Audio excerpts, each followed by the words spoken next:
Test series test number 1 discussion. Test 1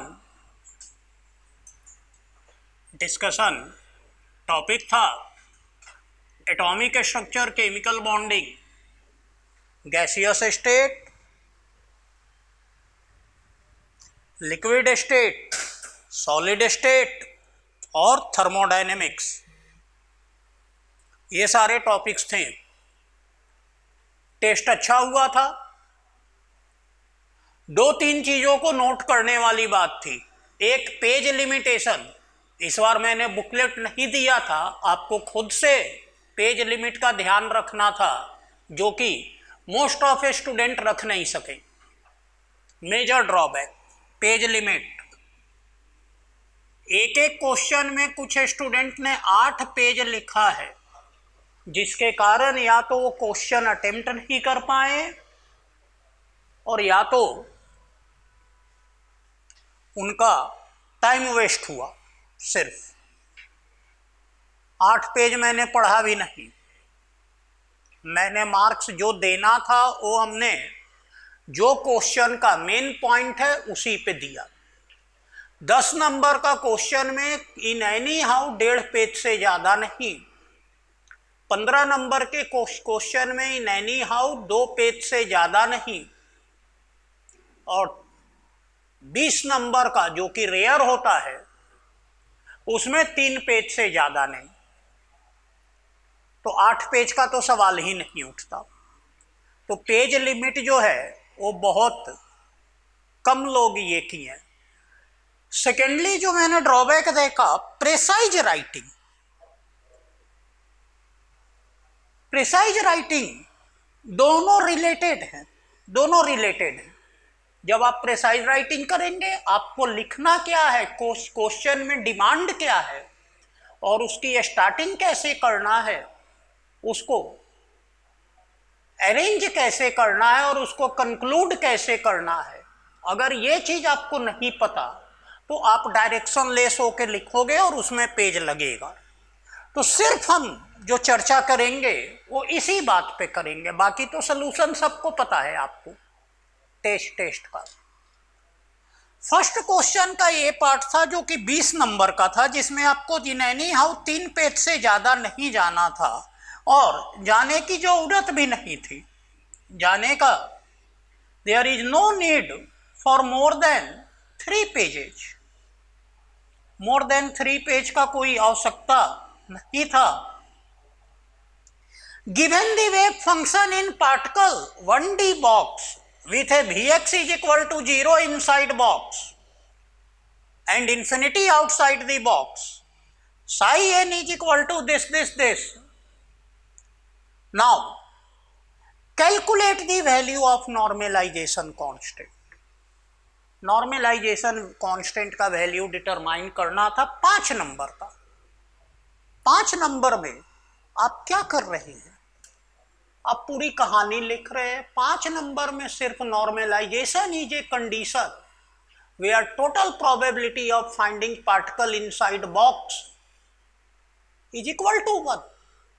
mathematically it is given by Kronecker delta, that is integral over space psi conjugate d tau is equal to 1 and now then फिर कर दिया। कई बार आपको integral पूरा solve करने की जरूरत नहीं है। इंटीग्रल पूरा सॉल्व करने की जरूरत नहीं। इंटीग्रल n स्क्वायर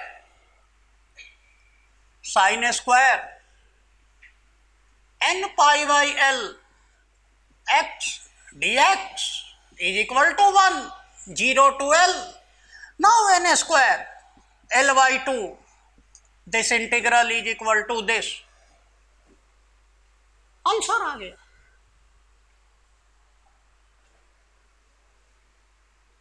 और इसमें 1 पेज से ज्यादा आपको लेने की जरूरत नहीं थी और इसमें तो कई स्टूडेंट 2.5 पेज लिए हैं। पता नहीं, मैंने पढ़ा भी नहीं, इसलिए मैं बता नहीं सकता कि 2.5 पेज हूं। so that it is eigen function of H operator but not the Px operator. तो आपको क्या करना था?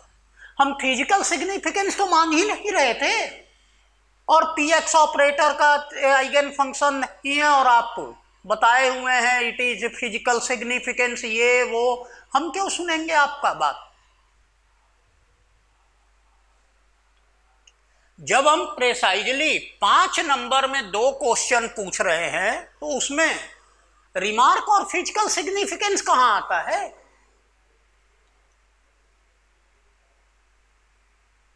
Eigen function is that function which whenever operated over a operator function is regenerated with a constant value called as eigenvalue. बस एक line का. Now condition is this: a cap psi n is equal to a n psi n. उसके बाद आपको proof कर देना था. एक पेज, 2 पेज हो गया. Calculate expectation value of energy and px, expectation value of energy and linear momentum. Expectation value is defined as average value of a quantum mechanical particle in a quantum mechanical space. It is given by, बस आपको बता देना था, psi n A operator psi n conjugate, psi n conjugate, that is the expectation value. उसके बाद आपको दोनों calculate कर देना था, ये बताते हुए कि function is normalize in section 1. 1.5 page से ज्यादा का नहीं था.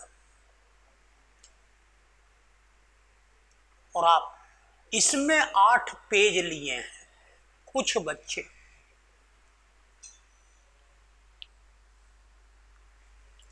Calculate the density of organic compound, इसमें थोड़ी सी गलती हो गई थी. मिलर इंडिसेस 111 है, 110 नहीं था. मिलर इंडिसेस सिर्फ 11 था, 111. कुछ बच्चे दोनों के लिए कैलकुलेट कर दिए, बट मैंने डिडक्ट मार्क्स नहीं किया, उनको पहले पे ही मार्क्स दिया है. जो अटेम्प्ट किए हैं उनको मार्क्स दिए हैं. इसमें सिंपल आपको डी निकाल लेना था. डेंसिटी स्टार्टिंग इसका क्या था? Density is equal to mass by volume. उसके बाद आपको डिराइव कर देना था डेंसिटी का फॉर्मूला, पुट कर देना था value. What is meant by excluded volume? So that it is 4 times the actual value of gas. 10 marks का, सब अच्छे किए थे. हाँ, 1.5 पेज से ज़्यादा नहीं होना चाहिए था. Excluded volume, it is drawback of the kinetic theory of gas, which states that a molecule of gas has no volume. But actually molecule of gas had some finite volume. उसके बाद आपको diagram बना देना था excluded volume का, फिर calculate कर देना था, बता देना था. एक पेज में आराम से एक पेज में. On the basis of MO theory explain ionic character of HF. HF का आयोनिक कैरेक्टर बताना था मॉलिक्यूलर ऑर्बिटल थ्योरी से. करीब करीब जो लोग भी किए हैं सही किए हैं, बट यहाँ पे हम आपको एक चीज बता दें कि यहाँ पे जो एमो डायग्राम बनाते हैं तो आपको ये बता देना चाहिए कि this MO diagram is constructed by LCAO method. Now H 1s1 F 2s2 2px2 2py1 2pz1, और उसके बाद आपको एमओ बना देना था. MO can be formed by overlap of this and this. Now hydrogen is less electronegative, fluorine is more electronegative, therefore all the orbital of fluorine is lower in energy as compare to hydrogen. आपको फिर बना देना था अच्छे से ammo, सब लोग बनाए हैं अच्छे से, किसी का कोई कंप्लेन हम नहीं कर रहे, सब अच्छे से बनाए थे ammo. 2px 2py 2pz।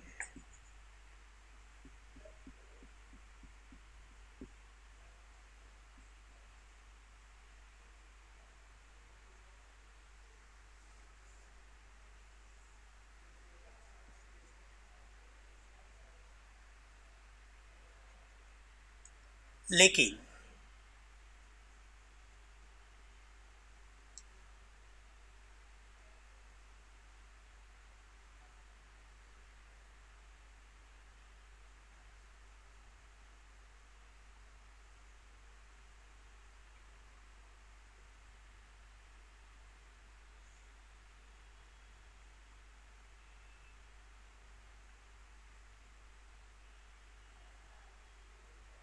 Sigma SPZ, sigma star SPZ। तो फिर जब सब सही बनाए थे तो हम बना क्यों रहे हैं? हम बना इसलिए रहे हैं क्योंकि भाई आप लोगों ने एमओ बनाया, लिखा कि since electronegativity difference is very high and therefore MO is asymmetrical, all the bonding electron is shifted towards the fluorine while all the anti-bonding orbital shifted towards hydrogen. This explains the transfer of electron, displacement of electron towards the fluorine, and this explains the ionic character of HF molecule. हमने पढ़ा, सबका पढ़ा बहुत अच्छे से, लेकिन जब ammo देखा तो एमओ तो सब सिमेट्रिकल बनाए हुए थे। कुछ बच्चों का मैंने सर्कल भी किया है, तो ये तो साफ साफ आप धोखा दे रहे हो ना, धोखा दे रहे हो तब तो 0 नंबर ही देंगे ना। एमओ को तो एसिमेट्रिकल बनाइए, तब तो हमको पता चलेगा। तो ये गलती थी जिनको जिनको 0 मार्क्स मिले हैं। PCl5 गैस, PCl3, Cl2 बहुत इजी था, degree of dissociation C alpha 1 minus C alpha आराम से कर देना था, 0.78 के आसपास आंसर आएगा। State and explain Hess law of constant heat summation. Almost सबका सही था, ऑलमोस्ट सबका सही था, बट आपने डाइमर के लिए कैलकुलेट किया था -1365 किलो जूल, तो उसको मोनोमर के लिए कन्वर्ट कर देना चाहिए था। Draw the structure of following compound, बहुत अच्छा, सबने सही किया था, 5 नंबर का था। Discuss briefly the type of defect in solid state structure, 10 marks का। 3 मार्क्स में हम पूछ रहे हैं, मतलब आप समझिए कि गागर में सागर भरने जैसा। 10 मार्क्स का कितने डिफेक्ट हो गए? फ्रेंकेल डिफेक्ट 9, सबसे पहले तो लाइन डिफेक्ट, पॉइंट डिफेक्ट, फिर line defect is not important for us, point defect में भी नॉन स्टोइकियोमेट्रिक, स्टोइकियोमेट्रिक जिसमें फ्रेंकल और शॉर्टकी, मेटल एक्सेस मेटल। इसको लास्ट में खास करके एक स्टूडेंट का मैंने देखा था, मेरे ख्याल से मेघना कुमार थी या कोई और, बड़े अच्छे से टेबल बना दिया था। टेबल बनाकर फ्रेंकल डिफेक्ट, शॉर्टकी डिफेक्ट, ऊपर हेडिंग था स्टोइकियोमेट्रिक, फिर non stoichiometric, metal access metal, उसकी सारी प्रॉपर्टीज लिख दिया। तो थोड़ा अच्छा लगा कि कम पेज में, एक पेज में ही हो गया था उसका, मेरे ख्याल से 1 से 1.5 पेज में, एक ही पेज में हुआ था। और कोई लिख रहा है ऐसे डिफेक्ट, शॉर्टकी, फ्रेंकेल, फिर ऐसे ऐसे। अरे भाई साहब, आप आईपीएस बनने जा रहे हो, आईएएस बनने जा रहे हो, आपको कम से कम कॉपी लिखने और रफ करने में फर्क पता होना चाहिए। Arrow diagram is a rough, it's better representation is tabular representation. आप टेबल बना दो,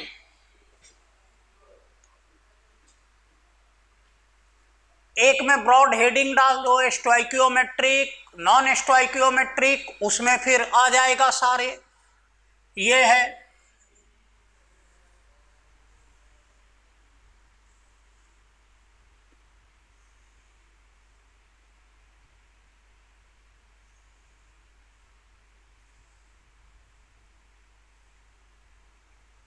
ऐसे, फिर यहां पे ऐसे,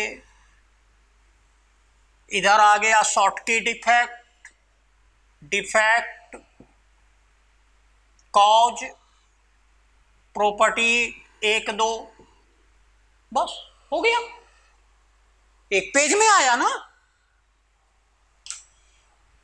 तो राइटिंग का अप्रोच होना चाहिए, और एंड में जो है वो अप्रोच ही मैटर करता है। इसमें कई बच्चों को 0 भी आया है, कई बच्चों को 2 भी आया है, कितनों को 4 भी आया है, 8 भी आया है। तो राइटिंग अप्रोच मैटर करता है। At constant pressure the temperature of fixed amount of hot T in a cup decreases spontaneously to room temperature. What is sign of delta H and delta G? Give reason in support of your answer. Number तो हम दे दिए हैं, लेकिन suitable नहीं था। 5 number से ज़्यादा नहीं दिए हैं। एक आर्यमन बंसल हमारे ख्याल से पूरा किया था। It is matter of system plus surrounding.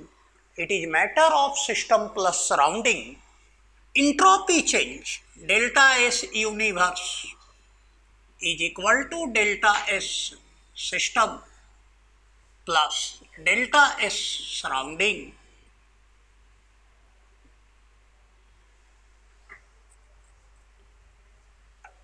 Delta H system, delta H surrounding.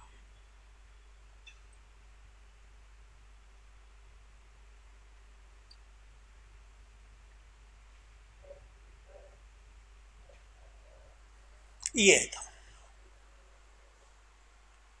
Now अब देख लीजिए, delta H surrounding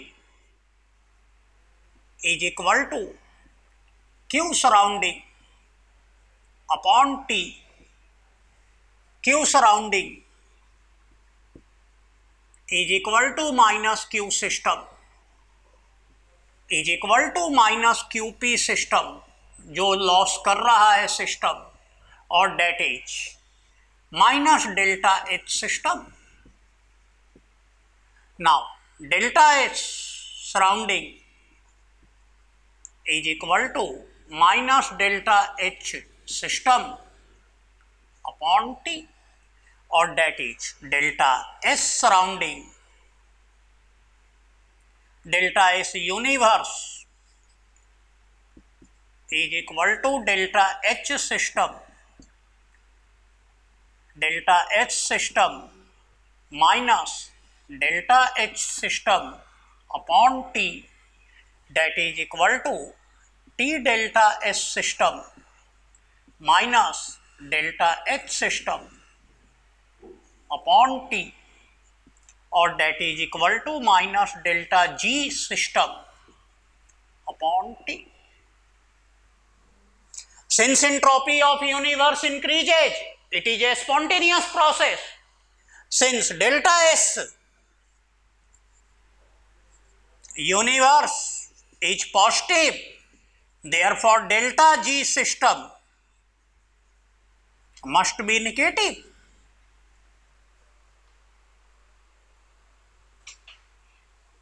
Since system is losing heat, therefore delta H must be negative. हो गया ना आराम से। कोई दिक्कत की बात नहीं। डेल्टा एच तो हम यहीं पे प्रूफ करती है कि हीट लॉस हो रहा है और डेल्टा जी यहां से प्रूफ हो गया नेगेटिव। तो कोई भी चीज का इट इज वर्क डन।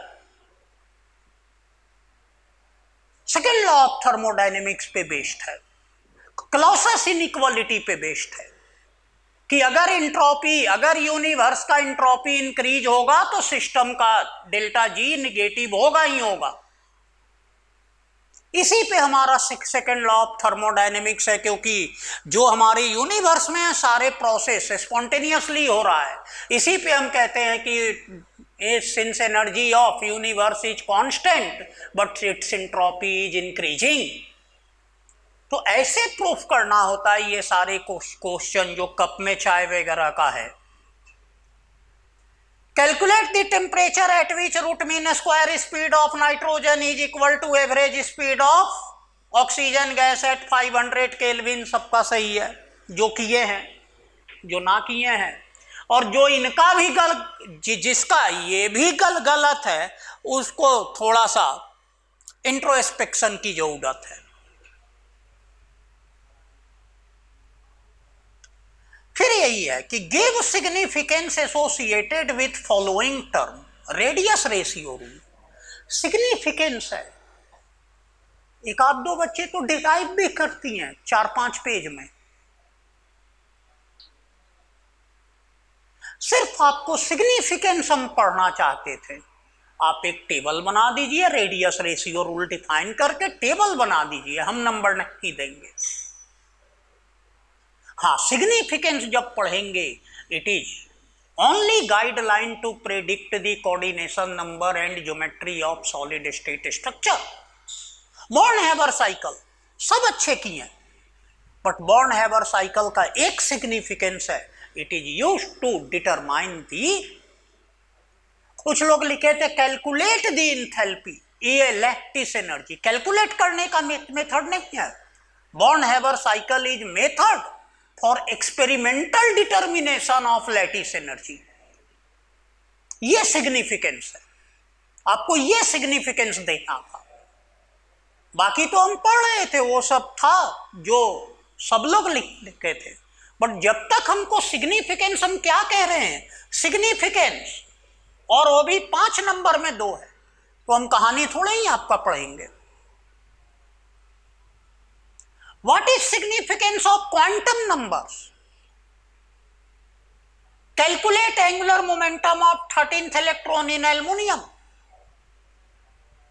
यहां भी सिग्निफिकेंस देना था। कुछ बच्चे तो लिखे ही नहीं, केवल प्रिंसिपल क्वांटम नंबर 1 2 3 4 एजीम्यूथल, ये हमको सिग्निफिकेंस देना था। Principal quantum number is energy quantum number 1 2 3 4, it cannot be equal to 0, because if it is 0 then energy becomes 0, both position and momentum get fixed, violate Heisenberg uncertainty principle। That's why principal quantum number cannot be 0, 1 2 3 4। Azimuthal quantum number, it gives energy, angular momentum associated with energy,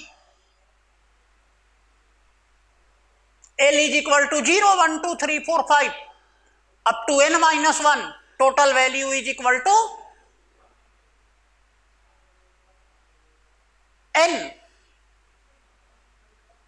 It gives the degeneracy of orbit, orbit की degeneracy देता है।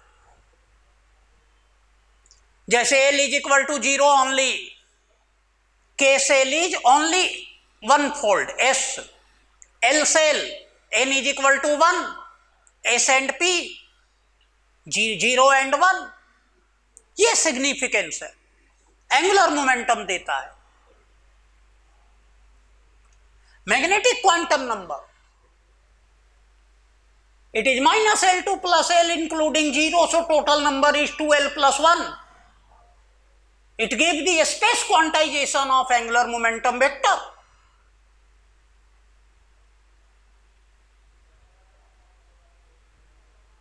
ये था significant.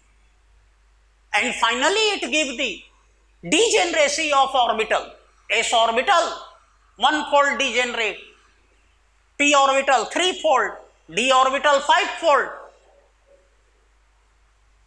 और एक spin quantum number. Spin quantum number is introduced to distinguish the electron which are otherwise indistinguishable. और फिर आपको ये कर देना था, एक पेज में आ जाएगा.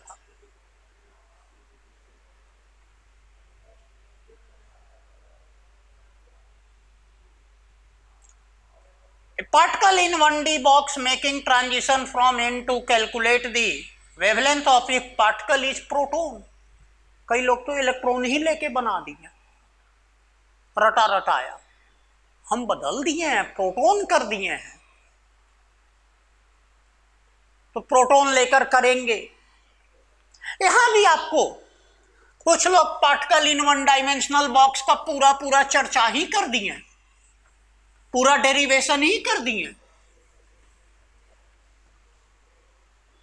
यहां आपको कहां से शुरू होना था? E n is equal to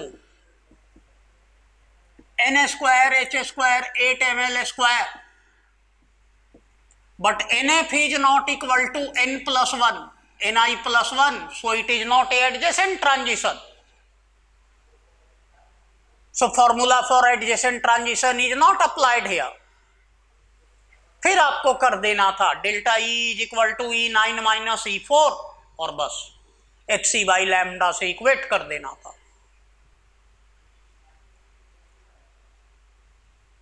fourth आपका था given psi mo is equal to this normalize and calculate the normalization constant for bonding and anti bonding.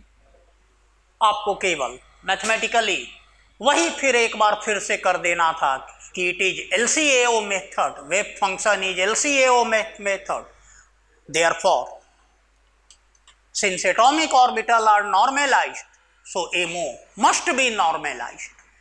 फिर आपको स्क्वायर करके नॉर्मलाइजेशन का कंडीशन बताते हुए, जैसा कि फर्स्ट क्वेश्चन में था वैसा ही यहां भी आपको करना था. So that 3 cos square minus 1 is a eigen function of operator. Eigen function का कंडीशन बताकर ये कर देना था. आइगन वैल्यू हमारा जो है h²/6π आता है.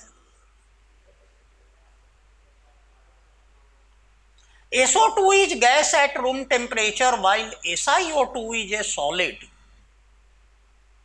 Explain.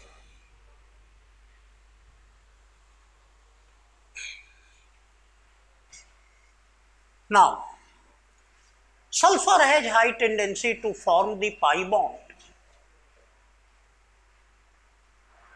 and low tendency for catenation. आप तो CO2 वाला लिख दिए थे, जो हमेशा हम पूछते थे. हम यहाँ SO2 पूछ रहे हैं. Sulphur is also SO2 contain lone pair, so due to lone pair repulsion also catenation is not possible.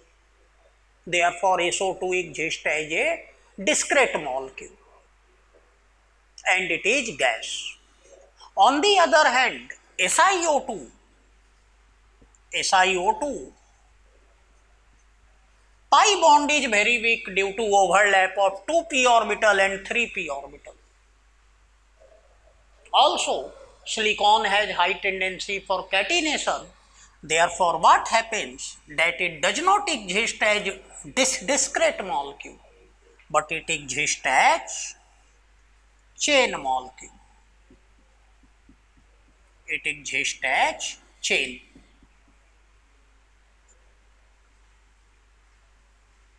And that's why it is solid with high melting point. 5 number का था easily. NO is easily oxidized. बस ठीक था. MO configuration देना था. इसमें कुछ लोग MO एनर्जी लेवल डायग्राम भी बना दिए थे, हम देखे भी नहीं. अगर कन्फ्यूग्रेशन के अनुसार सही एक्सप्लेनेशन है तो नंबर दे दिया. At same temperature and pressure, which of the gas will have higher kinetic energy per mole? Kinetic energy is equal to Assuming ideal behavior of all these gases, kinetic energy K is equal to half mc square, where c square is root mean square speed. Root mean square speed is equal to 3 RT by m, 3 KT by m half. Putting this K is equal to half m into 3 KT by m, that is equal to 3 by 2 KT, where K is Boltzmann constant. So energy is only directly proportional to temperature. In fact, total energy of gas is directly proportional to temperature only according to equipartition of energy. Therefore, at same temperature, all these gases have same kinetic energy. Total energy भी same होगा। ये हमारा था आपको question number 5 का A, define partial molar Gibbs free energy. Define करना था सिर्फ। Partial molar free energy is defined as free energy of a particular component, change in free energy of a particular component with respect to change in composition of that component at constant temperature and pressure, where composition of all other component remain constant. It is property of system of variable composition. It is represented by G mi bar is equal to del G del Ni Tp Nk, where K is not equal to I. It is also known as chemical potential. अगले में पूछ ही रहे हैं। It is also known as chemical potential. Its SI unit is joule per Kelvin per mole, and therefore it is an intensive property.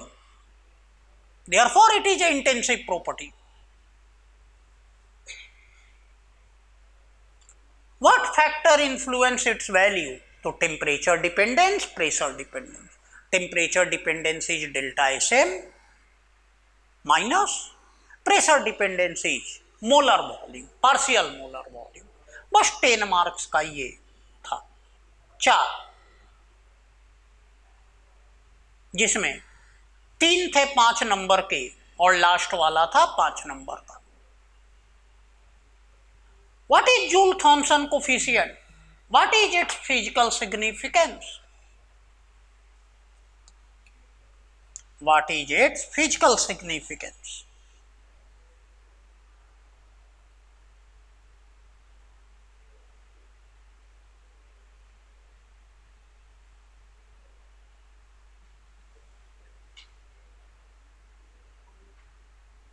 Joule-Thomson coefficient, भाई आप तो पूरा का पूरा एक्सपेरिमेंट ही डिसाइड कर दिए, पूरा का पूरा डिराइव कर दिए। अब फिजिकल सिग्निफिकेंस कोई दिया भी है या नहीं भी दिया है, कई बच्चे तो दिए ही नहीं है। हर चीज का अलग अलग आंसर होता है ना। जूल थॉमसन देखे अब पूरा लिख दिए, ऐसा थोड़ा ही होता है। 3 मार्क्स में हम पूछ रहे हैं what is Joule Thomson coefficient. Experiment का डायग्राम बना दीजिए, बता दीजिए। Joule Thomson effect is a isoenthalpic expansion of gas from one chamber to other chamber.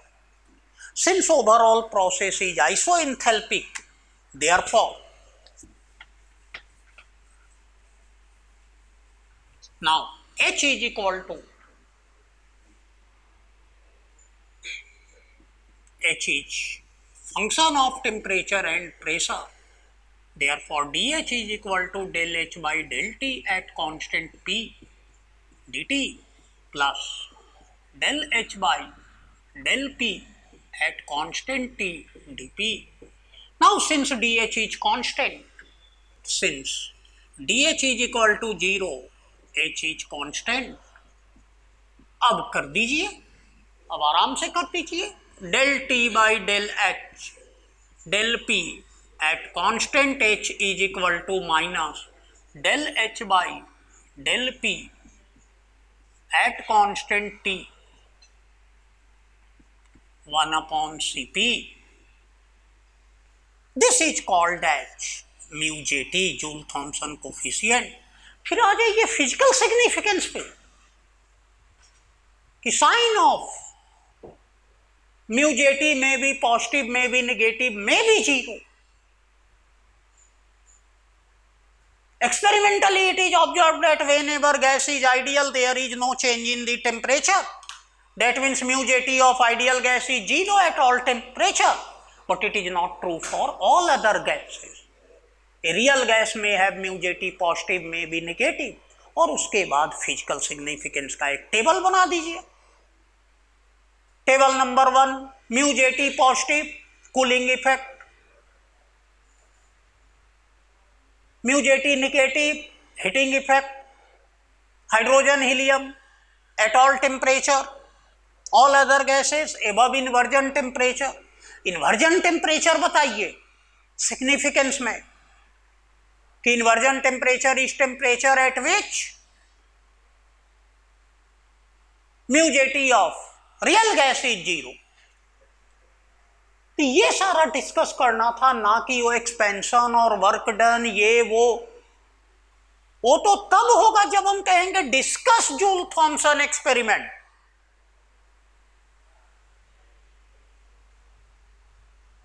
Calculate theoretical constant of a van der Waal gas having A is equal to this, B is equal to this। आप क्या कर रहे हैं, आप critical constant पूरा derive कर दिए हैं, 1.5 पेज में न्यूमेरिकल बनाए, लेकिन आप क्रिटिकल कांस्टेंट हमको नहीं बताए कि होता क्या है। डेरिवेशन तो हम पढ़े ही नहीं, उसमें शायद आप बताए होंगे, बट वो तो हम पढ़े ही नहीं क्योंकि वो हमारा क्वेश्चन था ही नहीं। हम कहाँ कह रहे थे कि डिराइव द रिलेशनशिप, 3 मार्क्स का है। क्रिटिकल कांस्टेंट के बारे में बताइए, एंड्रयूज एक्सपेरिमेंट का डायग्राम बना दीजिए, वो चलेगा। Critical temperature is temperature above which no gas can be liquefied whatever the applied pressure, है कि नहीं।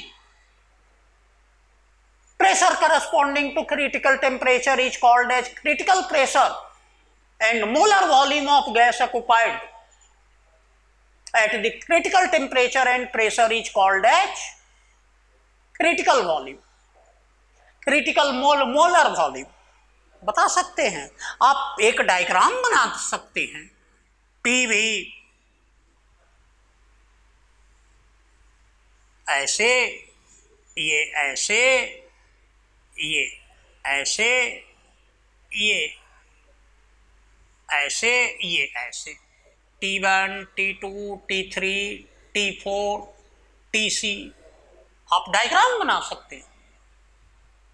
और फिर आप फॉर्मूला से एक्सपेरिमेंटली ये theoretically critical temperature TC is equal to 8A/27 RB calculate कर दिया, PC, और फिर ये कैलकुलेशन से आप 3/8 RZC प्रूफ करते, तब नंबर देते।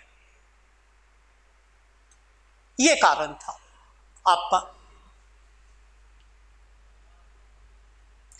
State and explain residual entropy बहुत प्रेसाइज, सब लोग अच्छे से लिखे हैं, कोई दिक्कत नहीं है। ना हाइड्रोजन का कैलकुलेट करना था, मोस्ट ऑफ बच्चे कैलकुलेट भी करती हैं, मोस्ट ऑफ बच्चे कैलकुलेट कर दिए हैं, कोई इसमें दो मत नहीं है।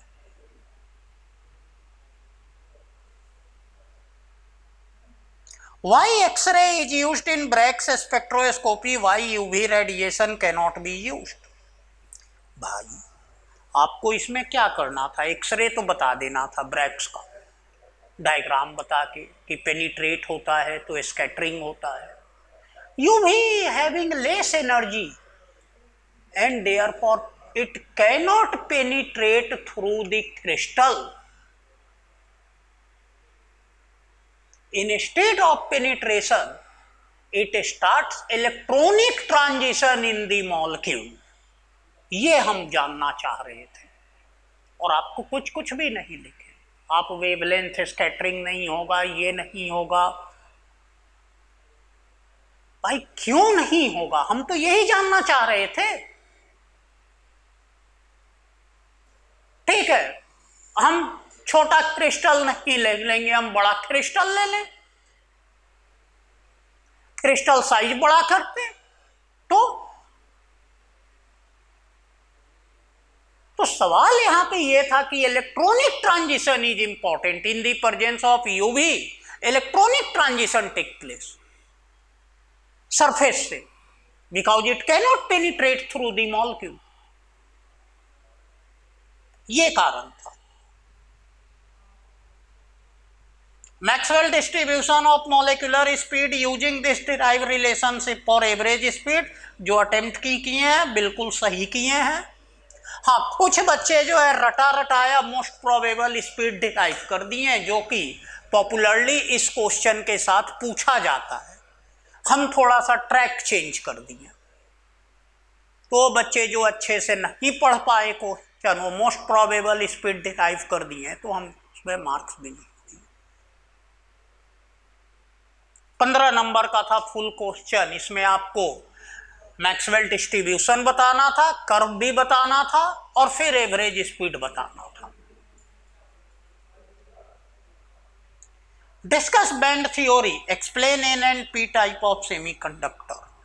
तो बैंड थ्योरी बताते हुए आपको बता देना था एज सच, पहले बैंड फॉर्मेशन, फिर alkali metal, alkaline earth metal के बारे में 4 लाइन, और फिर आ जाना था कि on moving left to right energy gap between 2s and 2p orbital increases and therefore band gap become high. So insulator property is observed whenever band gap is higher than 2.1 electron volt insulator. On moving top to bottom, energy gap between s and p orbital decreases, therefore band gap decreases. Therefore Sn, Pb, thallium, polonium, bismuth, transition metal, lanthanide, actinide, they act as conductor of electricity. In general, if Fermi gap is, band gap is 0.8 less than 0.8 electron volt, it acts as conductor. Now, in the between of periodic table, we observed a band, optimum band gap,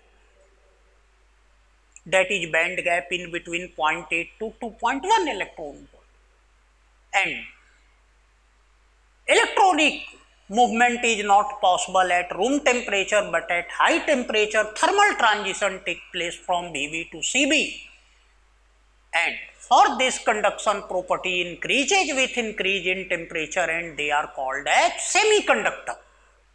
semiconductor हम इसको कहते हैं। फिर N और P type आपको briefly doping से बता देना था।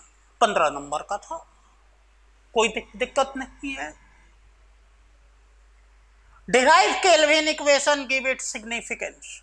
आप केल्विन इक्वेशन डिराइव करके फिजिकल सिग्निफिकेंस इसका ये है कि ड्रॉपलेट के फॉर्म में वेपर प्रेशर हाई होता है लिक्विड का एज कंपेयर टू दिस। कुछ लोग डीजल इंजन का एग्जाम्पल दे दिए थे, अच्छा था, वो हम बताए भी है आपको, तो ये करना था। बाकी एकदम डायरेक्ट स्ट्रेट फॉरवर्ड था। Using equipartition of energy calculate the CV of CCl4। CCl4 का करना था इसमें सी भी ई इज इक्वल टू आपको कर देना था half 3/2 RT plus 3/2 RT। Equipartition of energy से शुरू होना था, 5 नंबर का था, और 20% वाइब्रेशनल कंट्रीब्यूशन लेना था because it is a polyatomic molecule. Discuss the hybridization shape geometry of following compounds. इसमें भी 2-3 बच्चे थे जो कि टेबल बना दिया, अच्छा लगा, गागर में सागर भी हो गया, एक पेज में सब एक्सप्लेन हो गया। Electron pair, bond pair, lone pair, hybridization, geometry, shape, आराम से हो गया। उनको हमने बहुत अच्छा मार्क्स दिया।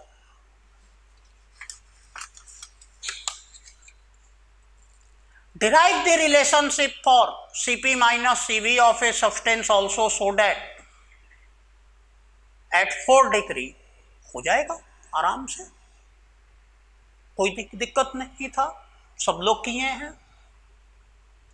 Third law of thermodynamics, discuss A impossibility, explain, justify your statement. आप लोग तो सेकेंड लॉ कर दिए, सेकेंड लॉ तो है ही इम्पॉसिबिलिटी, बट आप लोग तो रटा रटाया सेकेंड लॉ ही कर दिए। Third law of thermodynamics, discuss A impossibility. Yes, because according to third law of thermodynamics, at absolute 0 Kelvin temperature, both Cp and entropy of a perfectly crystalline substance is equal to 0. It may be true according to macroscopic property, but whenever we see microscopic property, then energy of a system include vibrational energy, rotational energy and translational energy.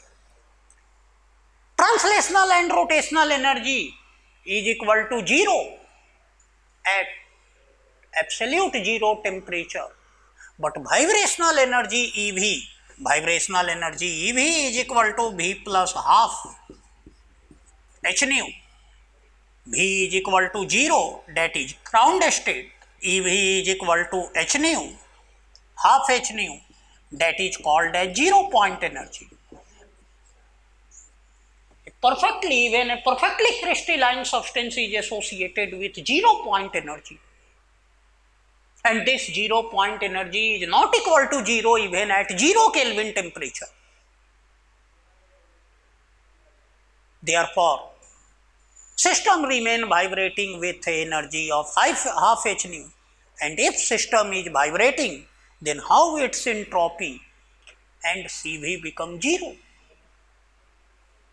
ये बताना था। आप तो Carnot engine पे चले गए, तो second law की इम्पॉसिबिलिटी है। Derive the angular wave function, derive the angular wave function, ये है। तो write down angular wave function, इसमें कुछ लोग सोंडिंजर वेव इक्वेशन लिख दिए, सोंडिंजर वेव इक्वेशन हाइड्रोजन एटम के लिए डिराइव कर दिए, सारा काम कर दिए, एंगुलर वेव फंक्शन दिए ही नहीं, लास्ट में छोटा सा। ऐसे कैसे?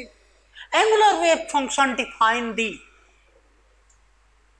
Space orientation of electron and accordingly it gives the shape of orbital. Angular wave function is known as spherical harmonics, that is y depend upon azimuthal and magnetic quantum number, and it is product of L mod m and phi m. Since phi is imaginary, so we take the hybrid function of phi, that is LM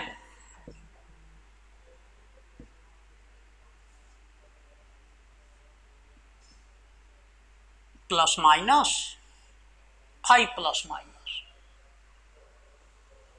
फिर एक table बना देंगे L के लिए 5 LM का value, और इधर एक टेबल बना देंगे हाइब्रिड फंक्शन का वैल्यू 0 -1 +1 के लिए, और फिर दोनों को प्रोडक्ट करके PZ का ये, PX का ये, PY का ये, बस एक पेज का है। और आप तो 3-3 4-4 पेज ले चुके। हीट ऑफ न्यूट्रलाइजेशन ये तो 12th का है, आप आराम से कर सकते, कोई किया भी नहीं है, मेरे ख्याल से 1-2 बच्चे ही अटेम्प्ट किए हैं। स्टेट द वेंडर वाल equation of state and justify the parameter A and B in the equation given that N2 is equal to this, determine the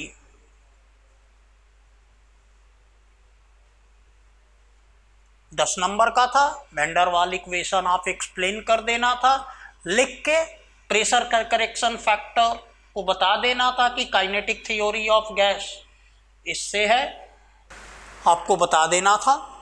ये काइनेटिक थ्योरी ऑफ गैस का पहले पोस्टुलेट का drawback है कि gas molecule has no force of interaction but actually gas molecule interact each other. Second वाला बता देना था बी का appearance, that is it is due to volume correction factor. Kinetic theory of gas suggest that gas molecule has negligible volume but it is not so. फिर आपको बता देना था ब्रीफली, क्योंकि 10 मार्क्स का है, 5 नंबर का ये है, 5 नंबर का न्यूमेरिकल है, फिर आप न्यूमेरिकल को सॉल्व कर देते। Now what effect does temperature has viscosity of liquid, बहुत अच्छे से किए हैं आप लोग, कोई इसमें। Explain the briefly an ideal gas does not expect to show any cooling on free expansion. Free expansion क्या होता है? Without any force, work done is equal to 0। Work done is equal to 0 according to first law of thermodynamics. Free expansion d d q is equal to d u plus d डब्ल्यू minus, ठीक, that is equal to dw 0 because P external is 0, free expansion, therefore dq is equal to du, that is equal to ncvm dt, dt is equal to 0 under external condition, therefore du is equal to 0, so no heating effect is observed.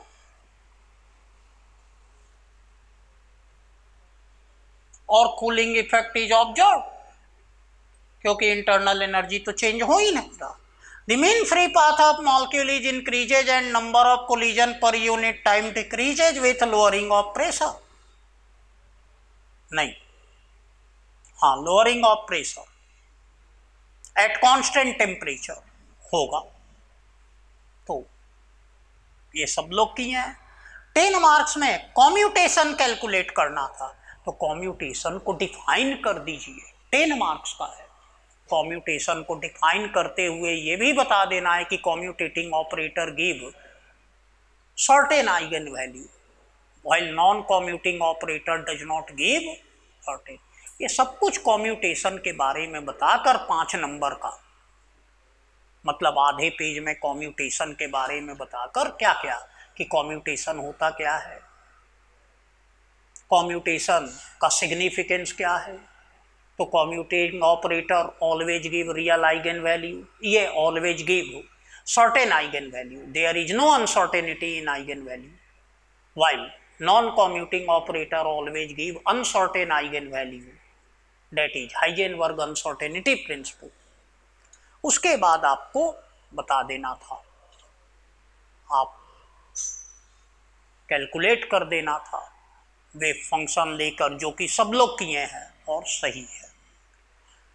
ये आपका paper 1 का discussion जो हम लोग किए हैं, उसमें हमको जो समझ में आया, जो हम पेपर चेक किए हैं, कि ऑप्टिमम नॉलेज सबके पास है, सिर्फ आपको रिप्रेजेंटेशन की कमी है, जो कि हम समझते हैं कि आपको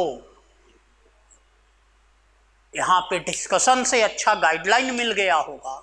अब आप एक बार फिर से करें इसको, और पेज लिमिट को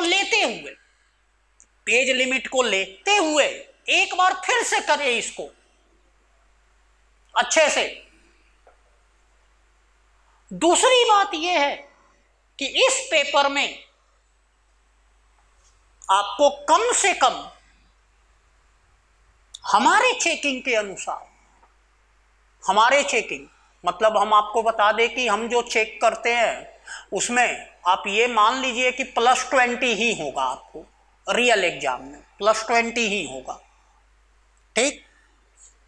तो हम बता दें, तो इसमें जैसा कि हम आपको बता रहे हैं कि हमारे चेकिंग में +20 होना चाहिए, तो कम से कम आपको 130 आना था, कम से कम इस पेपर में 130 आना था। तो ये वीडियो आप देखिए, आप जो जो पॉइंट्स हमने हर क्वेश्चन में बताए हैं इनपुट, उसके अनुसार लिखिए फिर से एक बार, क्योंकि अब आपको केवल लिखने की प्रैक्टिस करनी है। कॉपी देख के हमको ऐसा नहीं लगा कि कोई स्टूडेंट के पास इस यूनिट में कोई प्रॉब्लम है, नॉलेज का प्रॉब्लम 1-2 क्वेश्चन में हो सकता है, बट ये लिया जाए तो नॉलेज ऑप्टिमम सबके पास है, सिर्फ राइटिंग अप्रोच का और टाइम लिमिट का, दोनों रिलेटेड चीज हैं। जब राइटिंग अप्रोच आ जाएगा तो टाइम लिमिट अपने आप फिक्स हो जाएगा।